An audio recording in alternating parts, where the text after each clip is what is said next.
আসসালামু আলাইকুম। আজ কুমিল্লা মেঘনা ভিলেজে কামারকান্দি বিল্ডার্সের পক্ষ থেকে সকল ব্যবসায়ীদেরকে নিয়ে ব্যবসায়িক সমাবেশের আয়োজন করছিল। তো ওইখানে আমিও নিমন্ত্রণ পাইছি। তো ওইখানে যাওয়ার পরে কি কি দেখলাম আপনাদের সাথে ভাবলাম একটু শেয়ার করি।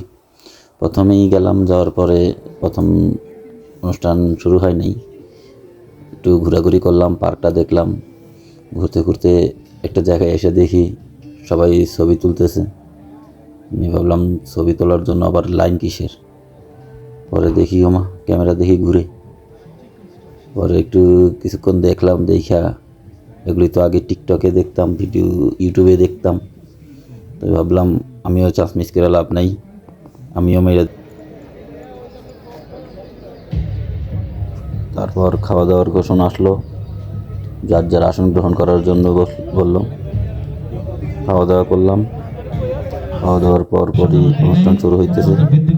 অনুষ্ঠানের শুরুতেই ব্যবসায়িকরা বক্তব্য দিলেন এবং বক্তব্য শেষে অনুষ্ঠান শুরু হইল এবং অবশেষে অনুষ্ঠান শেষে সবাইকে সান্ত্বনা পুরস্কার দিয়ে আজকের অনুষ্ঠান শেষ হইল। যাই হোক, ভালো লাগছে আজকের দিনটা। এখন অনুষ্ঠান শুরু হবে, আসেন আমরা সবাই অনুষ্ঠানটা। এখন চলে আসবে স্টেজে মিরাকেলের আরমান ভাইয়া।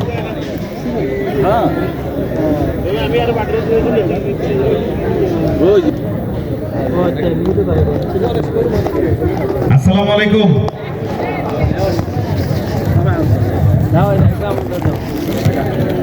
আমি স্টেজে আসার সময় আমাদের এই সুন্দরী আপা আমারে বলছিল সবাই পুতাইয়া আছে, এদের সবাইকে জাগাইতে হবে। আমরা কি পুতাইয়া আছি সবাই? জোরে হাততালি দিয়ে প্রমাণ করি সবাই। ঠিক আছে, আমি আজকে যেহেতু এখানে ইনস্ট্রুমেন্ট নেই, তার মানে গান হবে না। বলছে আমাকে অনেকক্ষণ ধরে যোগ বলতে হবে। আবার অনেকে আসার সময় বলছে ভাই আমাকে গানও শুনাইতে হবে। তাহলে একজন মানুষের দ্বারা কি দুইটা করা সম্ভব? সম্ভব। তাহলে ঠিক আছে, দুইটাই সম্ভব, আজকে সম্ভব করব। বলেন গান দিয়ে শুরু করব না জোকস দিয়ে শুরু করব? গান দিয়ে শুরু করব। গানের পক্ষে কারা কারা হাত তুলেন? জোকসের পক্ষে কারা কারা হাত তুলেন?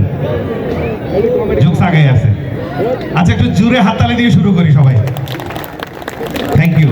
আচ্ছা, জোকস বলার আগে একটা ঘটনা দিয়ে শুরু করি। আমরা ট্রেনে চড়ি কেন? ট্রেনে চড়ি কারণ হচ্ছে ট্রেনে অনেক বেশি কমফোর্ট, তারপরে হচ্ছে ইচ্ছা মতো হাঁটাচলা করা যায়। আবার অনেকে হচ্ছে ওই যে ওয়াশরুমে যাওয়া যায়, অনেকের হচ্ছে দুই বগির মাঝখানে দাঁড়িয়ে টানা যায় নাকি। তো আমিও কোনো একটা কারণে আমি ট্রেন খুব পছন্দ করি। তো ঢাকায় ছিলাম, চিটাগাং যাইতে হবে। সকালবেলা চিটাগাং আমার প্রোগ্রাম, রাতের বেলা একটা ট্রেনের বগিতে উঠে গেছি। উঠার পরে দেখি যে ভাই দুনিয়ার লোকজন ওই বগির মধ্যে উঠে একদম কোনো জায়গা নাই, দাঁড়ানোর জায়গা নেই। তা আমি চিন্তা করতেছি সকালের মধ্যে তো চিটাগাং পৌঁছাইতে হবে, কিছু একটা করা দরকার। তা আমি করছি কি, সাপ সাপ বলে চিল্লানো শুরু করছি। লোকজন দেখি বগি থেকে যে যেমনে পারছে নামে গেছে ভয়ে, সাপের ভয়ে। বগি পুরো ফাঁকা, আমি পায়ের উপর পা তুলি দিয়ে দিছি ঘুম। সকালবেলা উঠে দেখি বগি রাতে যে জায়গায় ছিল সকালে ঠিক ওই জায়গায় দাঁড়ানো। আমি এক লোকরে ডেকে বললাম যে ভাই এই ট্রেন তো রাতের বেলা এখানে ছিল, এখন ওইখানে ঘটনা কি? বলে ভাই আপনি জানেন না, এই বগি তো সাপ ছিল, এই জন্য এই বগি থুইয়া বাকি ট্রেন চলে গেছে। আরেকটা ট্রেন উঠে যাই আমি সকালবেলা। আরেকটা ট্রেন ওঠার পরে মনে পড়লো যে সারা রাত তো ঘুমাইছিলাম, আমার তো একটু ওয়াশরুমে যাওয়া দরকার। ট্রেনের ওয়াশরুমে গেছেন কারা কারা? একটু হাত তুলেন। হ্যাঁ, এই ট্রেনের ওয়াশরুমে ভাই আমি যাওয়ার পর আমি তো অবাক। আপনারা অবাক হয়েছেন কিনা আমি জানি না। ট্রেনের ওয়াশরুমে যাওয়ার পর আমি দেখি যে ভাই ওই বাথরুমে যে বদনা ছিল ওটা শিকল দিয়ে বাঁধি রাখছে, ওটা টানতেছে আর আমার জায়গা মতো আসে না। ওইখানে আমার নাম্বার লিখে দিছে, জরুরি প্রয়োজনে যোগাযোগ করুন।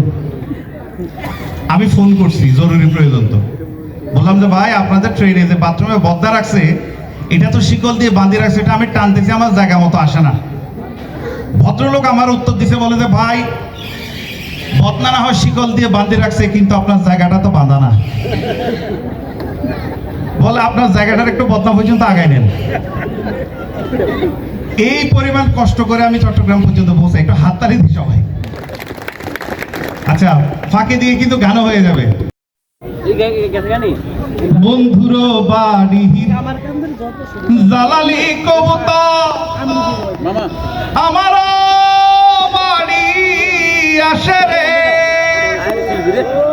কত বড় মশারি সিটাইয়া খাওয়াইলাম, খায়ার খায়ার খায়ার বাকু বাকু করে লোকিশোরী, চলো না হো উদাসী।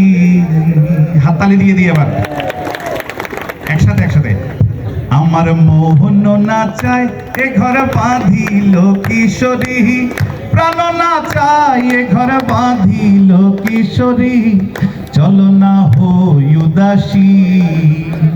আমার মোহন না চায় এ ঘর বাঁধিল কিশোরী, প্রাণ না চায় এ ঘর বাঁধিল কিশোরী, চলো না হো উদাসী। হাততালি থেমে গেলে কিন্তু গাইবো না, হাততালি দিয়ে দিয়ে হাততালি দিয়ে দিয়ে সবাই। আঙ্গুল কাটিয়া কলম বানাইলাম, নয়নের জল করলাম কালি রে, আঙ্গুল কাটিয়া কলম বানাইলাম, নয়নের জল করলাম কালি রে, হৃদয় ছিড়িয়া লিখন লিখিয়া, হৃদয় ছিড়িয়া লিখন লিখিয়া, পাঠাইলাম পাঠাইলাম পাঠাইলাম সোনা বন্ধুর নামে লোকিশোরী, চলো না হো উদাসী।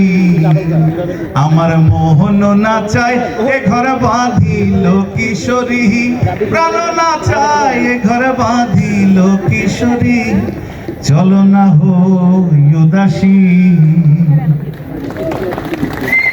Thank you thank you. হাততালিটা একটু জোরে দিন না সবাই। কি ওই যে আপা বলছিল যে সবাই কোথায় গেছে, আপনারা কি কোথায় গেছে? একটু হাততালি দিই সবাই জোরে। Thank you. সর্বশেষ আরেকটা মজার বিষয় দিয়ে শেষ করব, সেটা হচ্ছে আমরা জীবনে প্রথম শিখা রচনার নাম কি বলেন তো? আমরা ক্লাস 1 2 3 4 5 যে রচনা দিয়ে জীবন শুরু করি, রচনার নাম কি? গুরু। আচ্ছা, এই জন্য আমরা গরুই চিনি, মানুষ চিনি না। আমাদেরকে মানুষের রচনা শেখানো দরকার ছিল, আমরা গরু রচনা দিয়ে আমাদের ছাত্র জীবন শুরু করছি। তো যাই হোক, আমার মতো যারা ছিল তারা পরবর্তী 5 থেকে 6 বছর আর কোনো রচনা শিখে না, যা আসুক ওই গরু। আমার একটা বন্ধু ছিল, সে কিন্তু গরু রচনা শিখে না, জীবনে প্রথম একটা রচনা শিখছে, এটার নাম ছিল কুমির। যখনই বলতো বলে স্যার কুমির একটা জলজ প্রাণী, কুমিরের 2টা চোখ আছে, 4টা ঠ্যাং আছে, পিছনে লম্বা একটা লেজ আছে, লেজের মধ্যে স্যার খাসকাটা খাসকাটা খাসকাটা খাসকাটা আর খাসকাটা আছে।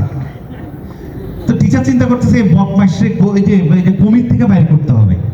তো তারা আরেকদিন রচনা দিয়েছে, তুমি এক কাজ করো, আমাদের নদী নিয়ে রচনা বলো। বলে স্যার খুব সোজা, আমাদের গ্রামে একটি নদী আছে, নদীতে মাছ আছে, কিন্তু স্যার মাঝে মধ্যে নদীতে কুমির চলে আসে। কুমির একটা জলজ প্রাণী, কুমিরের 2টা চোখ আছে, 4টা ঠ্যাং আছে, পিছনে লম্বা একটা লেজ আছে, লেজের মধ্যে অসংখ্য খাসকাটা খাসকাটা খাসকাটা খাসকাটা আছে।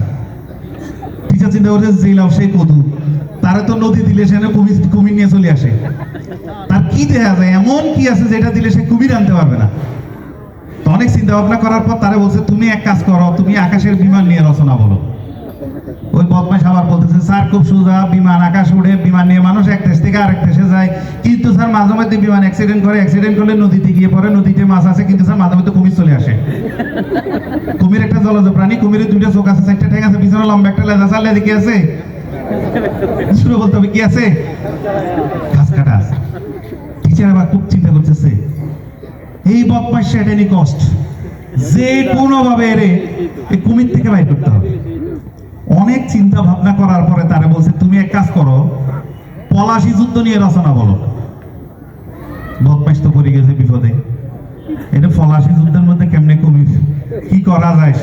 এখন বদমাইশও টেনশনে পড়ে গেছে। অনেকক্ষণ চিন্তা ভাবনা করার পরে বলতেছে স্যার পাইছি। বলে বল।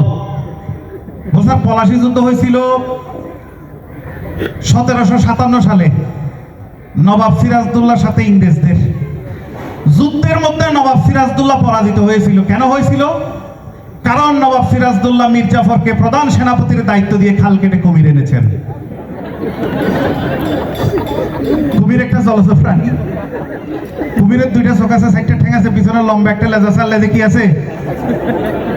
জুড়ে বলতে হবে কি আছে? খাস কাটা আছে। একটু জুড়ে হাততালি দিয়ে শেষ করবো। Thank you.